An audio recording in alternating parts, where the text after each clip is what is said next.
Hola amigos, ¿qué tal? Buenos días. Estoy convencido de que todos vosotros conocéis en vuestro círculo familiar más cercano a esa clásica persona que le envías a comprar un par de barras de pan y en lugar de llegar a casa las 2 barras, por lo general llega una o una y media en el mejor de los casos. Esto es debido a que, como vamos a ver en el vídeo, hay ciertos alimentos con capacidad de generar una adicción, es decir, que necesitemos continuamente comer casi de manera convulsiva. En este vídeo, por lo tanto, te voy a explicar qué alimentos son, por qué se va a dar este fenómeno, esto hay que tenerlo muy claro, y por último, al final del vídeo os explicaré cómo se puede tratar, porque hay tratamiento que no es especialmente caro y que os ayudará a corregir en buena manera esta sensación, ¿de acuerdo? Pues no me enrollo más, ya que os lo explico.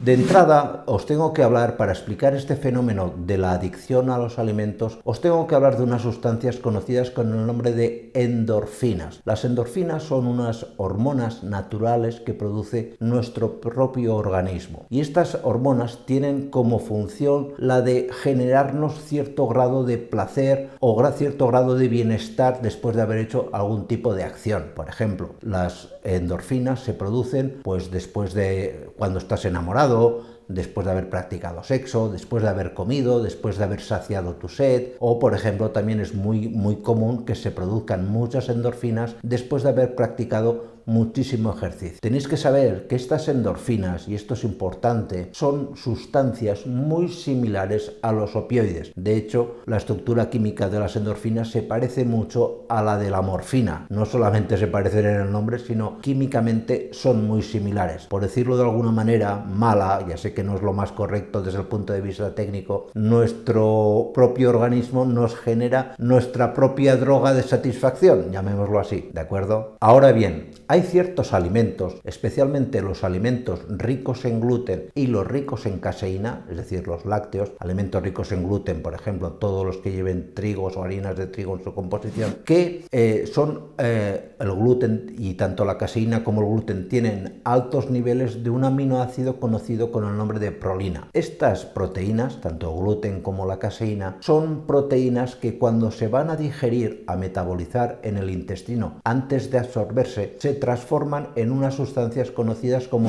exorfinas. Se les llama exorfinas porque son prácticamente muy similares, pero su origen no es el propio organismo, sino que son los productos alimenticios que comemos, especialmente, como os digo, ricos en gluten y ricos en caseína. ¿Cuál es el problema de estas exorfinas? Pues básicamente es que son, por decirlo de alguna manera, sustancias opioides también, muy similares a la morfina, también, igual que las endorfinas, pero son de gran tamaño molecular. Y cuando son absorbidas por el organismo, es decir, cuando pasan del intestino a la sangre, van a tener dos grandes efectos malos para nuestro organismo. En algunos casos especialmente desagradables y malos para el buen funcionamiento en el día a día de nuestro cuerpo. En primer lugar, el primer efecto negativo, que es muy aparente, es que, claro, por decirlo de alguna manera, nuestro cuerpo tiene acceso a una droga que no le cuesta nada de producir, porque digamos que las endorfinas, pues hay que activar una serie de vías metabólicas para que se produzcan. En este caso no, esto es, digamos, droga gratis. ¿Y qué pasa? Que cuando uno tiene droga gratis, imaginaros, el sistema de recompensa que tiene nuestro cuerpo se desborda. Aquello es como una locomotora y nuestro organismo cada vez nos pide más, es decir, oye, no produzco ya la endorfina porque me viene de fuera, pero quiero más de eso que me provoca placer, que me da gusto, que me satisface. Y el organismo te dice, esto me viene cuando como pan o cuando bebo leche o productos lácteos, quesos, etc. Y claro, es entonces cuando el cerebro manda órdenes a decir, oye, busca comer compulsivamente pan, porque cuando la persona come pan, vuelve a tener esos altos niveles de exorfina y el cuerpo dice, oye, qué bien me he quedado, que estoy a gusto, que estoy contento. Pero claro, junto con las exorfinas, pues la cantidad de calorías que vamos ingiriendo, pues nos va a provocar problemas de obesidad, problemas cardiovasculares, etcétera, etcétera. ¡Ay, señor! Y el segundo gran efecto negativo que tienen estas exorfinas, estas sustancias similares a la morfina que vienen del exterior, es que al ser exorfinas o opiáceos de peso molecular muy elevado, es decir, son moléculas muy grandes, hacen que el sistema inmune del paciente también se desborde, es decir, entran sustancias sustancias extrañas al cuerpo frente a las cuales el organismo reacciona con una reacción autoinmune de tipo inflamatorio. Hablando mal y pronto, es la típica persona que come pan o comes productos lácteos y te sientes muy hinchado o hinchada. Por lo tanto, recordamos, nos adiccionamos, es decir, no podemos dejar de comer esos productos ricos en exorfinas, pan y productos lácteos, y al mismo tiempo, vaya por Dios, encima nos sentimos más hinchados, más pesados y de movimientos más dificultosos. ¿Cómo se puede corregir este problema? Pues básicamente hay dos maneras. La primera es incorporar en la dieta probióticos adecuados que,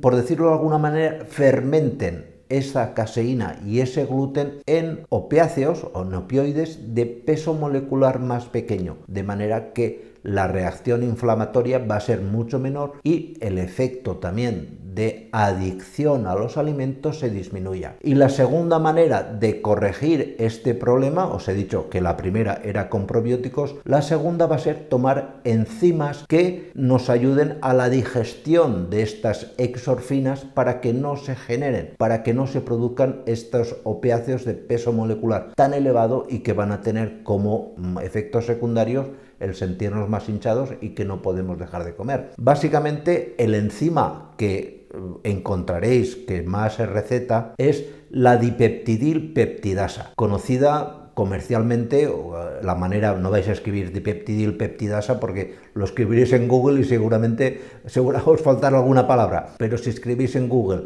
DPP-4, esto es el nombre abreviado de la molécula. ¿Y qué hace la dipeptidilpeptidasa? Pues básicamente es romper el gluten, romper la caseína, ayudarnos a que se digiera en el intestino y que los opioides que se puedan absorber sean de peso molecular más pequeño y no tengan este efecto tan brutal de sentirnos bien inflamados o sentirnos que necesitamos convulsivamente comer pan o productos lácteos. Aquí en la descripción os dejaré, porque esto, la dipeptidilpeptidasa se puede adquirir sin receta médica, se vende en muchos sitios, aquí os dejaré algún ejemplo en la base del vídeo, pero os tengo que advertir de una cosa: no toméis dipeptidilpeptidasa si, por ejemplo, sois personas con problemas de diabetes. Esto, si tenéis que tomarlo, siempre consultarlo previamente con vuestro médico. El objetivo de estos vídeos es informaros, pero yo no conozco el caso particular de cada uno de vosotros. Yo os doy una recomendación general. Cuando uno da recomendaciones generales se puede equivocar, no porque lo que yo os diga sea falso, sino porque cada uno tiene sus peculiaridades, y vuestras peculiaridades, mejor que vosotros y mucho mejor que yo, las va a conocer vuestro médico. Si no tenéis problema de diabetes, evidentemente es un producto que no es tóxico, que se puede consumir y demás, pero en el caso de ser una persona diabética, como te digo, cuidado, ¿de acuerdo? Pues nada más, muchísimas gracias y nos vemos en siguientes vídeos. Cuidaros mucho. Chao.